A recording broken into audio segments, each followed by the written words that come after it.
ದೇವಿಗೆ ಮೀನುಗಳೆಂದರೆ ತುಂಬಾನೇ ಇಷ್ಟ. ಈ ತಾಯಿಗೆ ವಿಶೇಷವಾಗಿ ಕೋಳಿಯ ಮೊಟ್ಟೆಗಳನ್ನ ನೈವೇದ್ಯ ರೂಪದಲ್ಲಿ ಇಡಲಾಗುತ್ತದೆ. ಇಲ್ಲಿ ಮೇಕೆಯ ಬಿರಿಯಾನಿಯನ್ನ ನೈವೇದ್ಯವಾಗಿ ದೇವಿಗೆ ಅರ್ಪಿಸಲಾಗುತ್ತದೆ. ಈ ದೇವಿಗೆ ಇಲ್ಲಿ ಕೋಳಿಯ ಕಾಲುಗಳನ್ನ ಅಮಾವಾಸ್ಯೆಯ ದಿನ ನೈವೇದ್ಯವಾಗಿ ಕೊಡಲಾಗುತ್ತದೆ. ನೋಡಿದಿರ ಸ್ನೇಹಿತರೆ, ಏನೆಲ್ಲ ವಿಚಿತ್ರ ದೇವಾಲಯಗಳಿವೆ, ಯಾವೆಲ್ಲ ದೇವಿಗಳಿಗೆ ಯಾವೆಲ್ಲ ನೈವೇದ್ಯಗಳು ನಡೆಯುತ್ತದೆ ಎಂದು. ಬನ್ನಿ, ಇಷ್ಟೇ ಅಲ್ಲ, ಇನ್ನೂ ಹಲವಾರು ವಿಚಿತ್ರ ದೇವಾಲಯಗಳ ಸಂಪೂರ್ಣವಾದ ಮಾಹಿತಿಯನ್ನ ಇವತ್ತಿನ ಈ ವಿಡಿಯೋದಲ್ಲಿ ನಿಮಗೆ ಕೊಡ್ತಾ ಇದ್ದೀನಿ. ಅದಕ್ಕಿಂತ ಮೊದಲು ನೀವು ನಮ್ಮ ಚಾನೆಲ್ಗೆ ಹೊಸಬರಾಗಿದ್ದರೆ ದಯವಿಟ್ಟು ಈಗಲೇ ಸಬ್ಸ್ಕ್ರೈಬ್ ಮಾಡಿ, ಜೊತೆಗೆ ಬೆಲ್ ಐಕನ್ ಕೂಡ ಪ್ರೆಸ್ ಮಾಡಿ.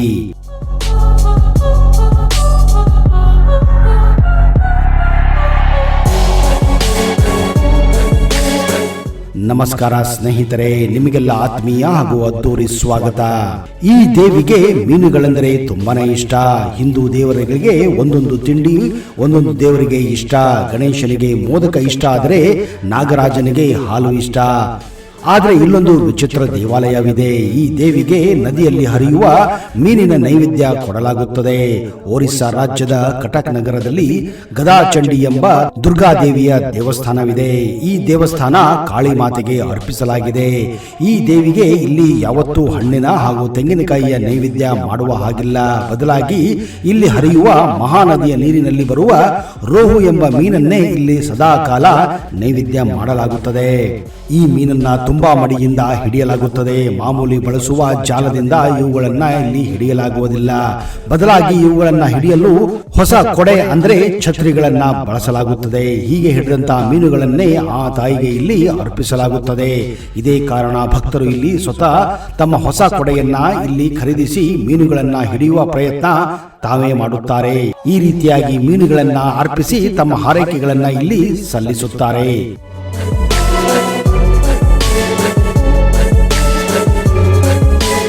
ಜ್ವಾಲಾಜಿ ದೇವಸ್ಥಾನ.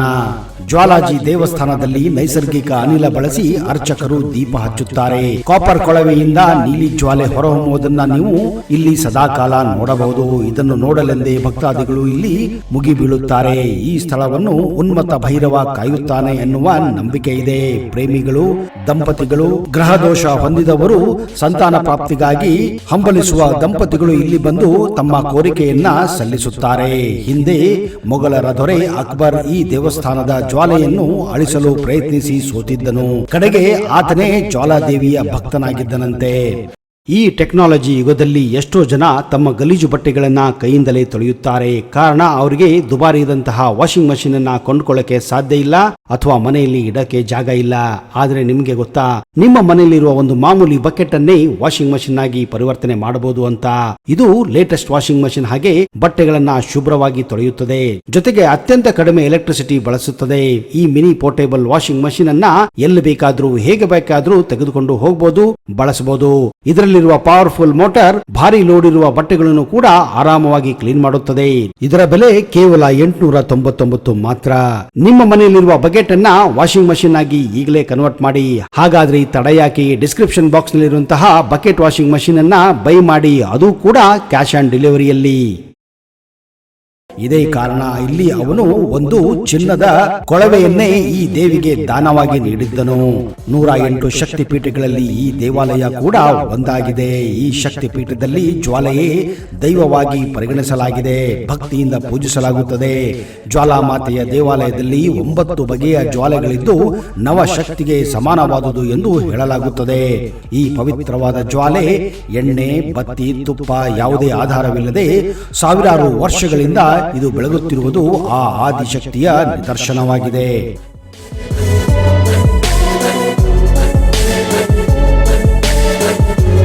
ಪ್ರಕಾರ ಹಿಮಾಲಯ ಪರ್ವತದಲ್ಲಿ ರಾಕ್ಷಸರ ಕಾಟ ಹೆಚ್ಚಾಗಿದ್ದು ದೇವರನ್ನ ಹಿಂಸಿಸುತ್ತಿದ್ದರು.